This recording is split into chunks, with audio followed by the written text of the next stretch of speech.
रात्रि महारानी दर्शन करने आई। थोड़ा सा खेद था क्योंकि सूर्य भगवान जा नहीं रहे, सूर्यास्त हो नहीं रहा, रात्रि दर्शन कैसे करें। इसलिए रात्रि को खुश करने के लिए भगवान ने वरदान दिया कि इस बार में दिन के दोपहरिया के 12 बजे मध्याह्न में मध्य दिवस अति शीत न घामा, मध्याह्न में आया हूँ। सूर्य भगवान का पूरा आधिपत्य है, सूर्यवंशी हूँ, इसलिए भी सूर्य का आधिपत्य है। जब तक दर्शन करें करने दीजिए, परंतु रात्रि महारानी मैं राम आपको वचन देता हूँ कि अगली बार जब धरती पर आऊंगा तो मध्य रात्रि में आऊंगा, आपका आधिपत्य रहेगा। आप जब तक चाहिएगा चकाचक दर्शन करिएगा। श्री कृष्ण अवतार भादो में रात्रि के 12 बजे हुआ और रात्रि महारानी का पहरा था। चकाचक दर्शन रात्रि जी ने किया। महाराज मेरे प्रभु के द्वार से कोई खाली नहीं जाता। रात्रि जैसे ही वरदान पाई नाचती हुई निकल कर बाहर आई। चंद्रमा देखे, बोले सब नाचे नाचे तुम काहे नाचे? सबको दर्शन मिल रहा, हमें तो दर्शन नहीं मिल रहा, क्योंकि सूर्य भगवान हटे, रात्रि हो तब दर्शन मिले। तुम इतना मगन क्यों नाच रही हो? रात्रि बोली हमें तो दर्शन भी मिला और साथ में वरदान भी मिला है, तो हमसे ज्यादा बड़भागी कौन, हम तो नाचेंगे।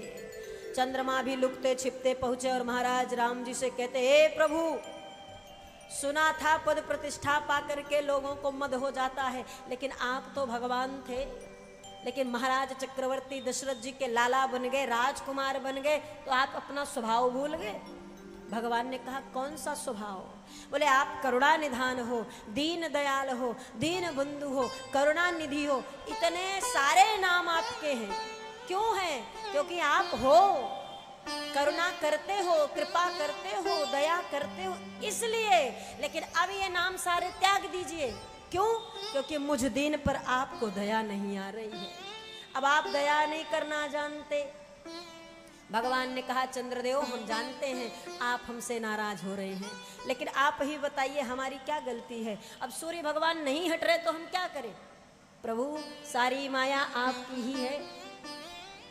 सूर्य भगवान भी खड़े हैं और रात्रि को भी वरदान दे दिए, सब माया आपकी है।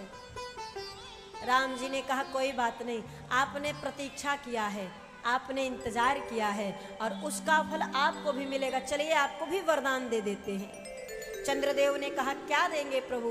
भगवान ने कहा इस बार सूर्यवंशी बनकर आए हैं, सूर्य का आधिपत्य है, अगली बार चंद्रवंशी बनकर आऊंगा, आपका आधिपत्य रहेगा, आप चकाचक दर्शन करिएगा।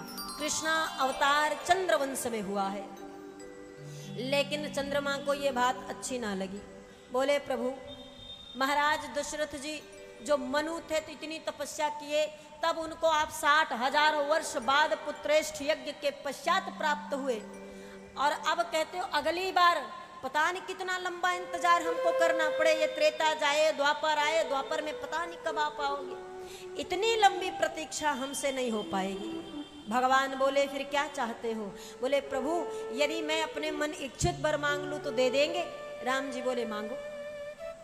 चंद्रदेव ने कहा आपने जो दिया सो ठीक, लेकिन हमारी इच्छा है, क्या चाहते हैं? चंद्रदेव ने कहा प्रभु कोई भी युग हो, कोई भी काल हो, कोई भी समय हो, कोई भी देश वेश परिवेश हो, कोई भी समय हो, नाथ मैं इतना चाहता हूं कि हर हाल में आप मेरे साथ रहें। एक क्षण एक पल के लिए भी हम आपसे अलग, आप हमसे अलग ना हो। अगर ऐसा वरदान दे सके तो दे दीजिए। भगवान प्रसन्न हो गए। इतना प्रेम हमसे कोई करता है कि एक क्षण भी हमसे अलग होना नहीं चाहता है, एक मिनट भी हमसे दूर नहीं रहना चाहता है। चंद्रदेव के इस प्रेम भरे भाव को देखकर प्रभु प्रफुल्लित आह्लादित हो गए और ओतप्रोत होकर बोले तथास्तु। चंद्रदेव बोले कैसे कैसे रहेंगे जरा बताइए। भगवान राम जी बोले चाहे त्रेता हो, चाहे द्वापर हो, चाहे कलयुग हो, या फिर चाहे सतयुग हो,